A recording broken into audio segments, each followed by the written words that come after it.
This wonderful relationship in the same continent between the dead and the living will throw more light on the appearance of organic beings on our Earth and their disappearance from it than any other class of fact.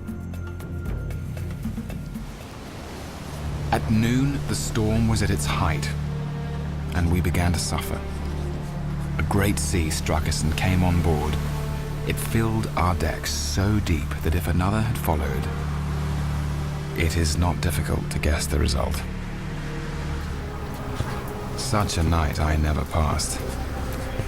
Such a whistling of the wind and roar of the sea, the hoarse screams of the officers and shouts of the men, made a concert that I shall not soon forget. We saw several of those most curious rings of coral land just rising above the water's edge. From the masthead, a wide expanse of smooth water can be seen within the ring. The list of land animals is even poorer than that of the plants.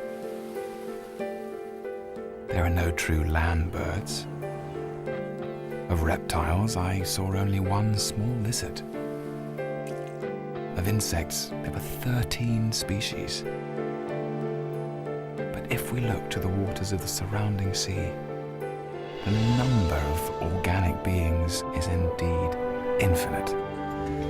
If there is the slightest foundation for these remarks, such facts would undermine the stability of species. It is the circumstance that several of the islands possess their own species of the tortoise, mocking thrush, finches, and numerous plants that strikes me with wonder. Both in space and time, we seem to be brought somewhat near to that great fact, that mystery of mysteries, the first appearance of new beings on this earth.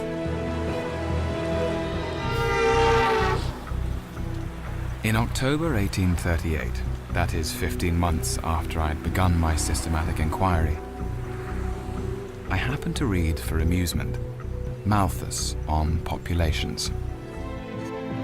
It at once struck me that under these circumstances, favorable variations would tend to be preserved and unfavorable ones to be destroyed.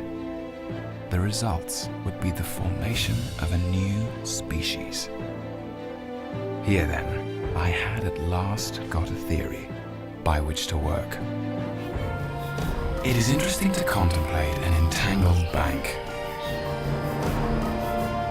clothed with many plants of many kinds, with birds singing on the bushes, with various insects flitting about, and with worms crawling through the damp earth, and to reflect that these elaborately constructed forms, so different from each other in so complex a manner, have all been produced by laws acting around us.